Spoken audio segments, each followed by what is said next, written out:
A quick sponsor for today's video comes from the dark horror dungeon master's book, Grim Hollow. As a vampire spawn, it does my heart good to hear that the creators behind Grim Hollow have created ways to transform your players into dark beasts such as vampires, liches, and werewolves. The world of Atharis is a dark fantasy setting, perfect for players looking to branch off from the normal high fantasy heroics of most campaigns. With over 200 wonderfully illustrated pages, DM your next campaign in style with this hardcover book by your side. You can pre-order Grim Hollow today using the link down below. And with that said, let's get right into the video. So around a week or so ago, I hosted a D&D one-shot for a group of my patrons over on Patreon. The plot was simple. Mr. Einzul Gone owned a dungeon and was getting fed up that weak adventurers weren't dying in the first few floors of his labyrinth. So he got together a group of quote-unquote professional dungeon designers to construct a new layout for the entrance to his tomb. The players who'd be joining me in this one-shot would be those expert builders, and their task was to build the deadliest dungeon possible to kill adventurers quickly and efficiently. To make designing the dungeon easier for everyone, I created a bunch of pre-generated room layouts, monsters, traps, and bosses, and let the group mash them all up together to create an unholy abomination of a dungeon. Now, here's where it gets good.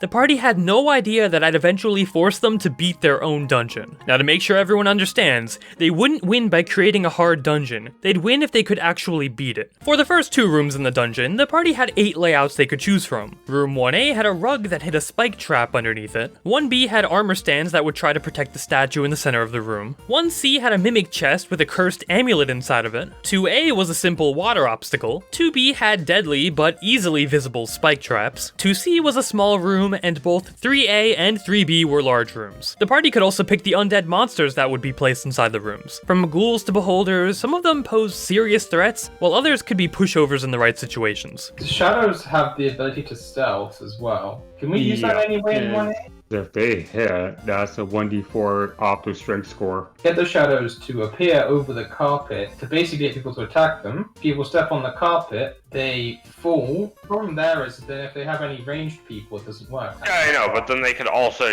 hide behind pillars like this.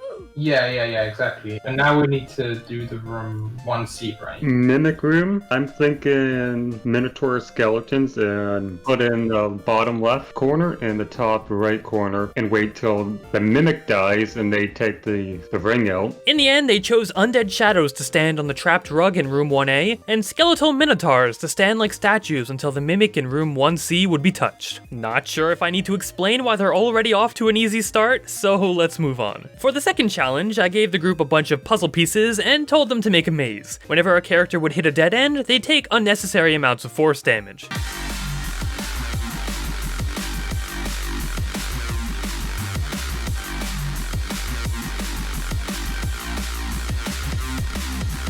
I'm not too sure if the group was catching on to what my real motives were for this one-shot, or if they just lacked any cooperation whatsoever, because the first half of the maze was just a straight line, and the rest composed of a giant hashtag symbol, with the exit being a good 10 squares away. Needless to say, the maze was trash, and I think we all mutually agreed that teamwork wasn't a word in the dictionary for the 40 minutes they worked on this monstrosity. If you saw this maze on the back of a cereal box, it'd make the Lucky Charms maze look like an inescapable labyrinth. Anyway, the next room the party needed to design was a puzzle. They were allowed to rig the dungeon up with a complicated floor puzzle, a slightly less complicated floor puzzle, a ghost that would ask a riddle to the party, or a single easily avoidable spike pit with an unlocked door on the opposite end. The group was really banking on the sheer incompetence of the NPCs. So they picked the spike room and hoped it'd lead some of them to kill themselves on the random spike before realizing the exit door was unlocked the whole time. Okay, so it's basically between that or spikes, I'm gonna say, because the riddle, you'd have to assume that either only one of them left by this point,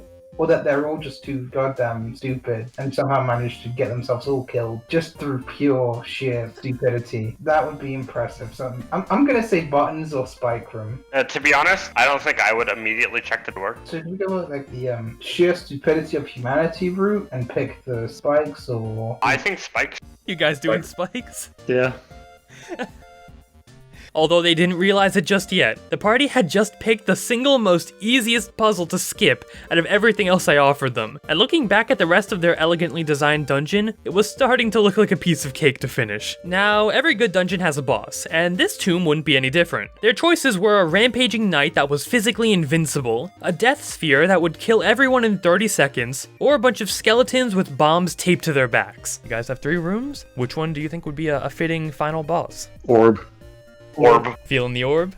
Alright. Orb. Is everyone in agreement that the orb is the best boss? Yeah. Orb. Skeletons can be cheesed easily. Yes, indeed, Orb. When they heard the Death Sphere had more than 100 hit points, everyone agreed it'd be the hardest room to beat, which ironically enough couldn't have been further from the truth. Now before we began, I told the party to create some NPCs that would be the ones to explore the dungeon, handed them all character sheets and told them to get to work. Some of their character designs were garbage on purpose, and I'm sure it was to have the party's dungeon seem better by comparison. Room 1A was up first. Gnome, as you walk in, the door opens. You notice something. The carpet immediately capsizes, and 3 creatures that were standing on it are immediately impaled and die.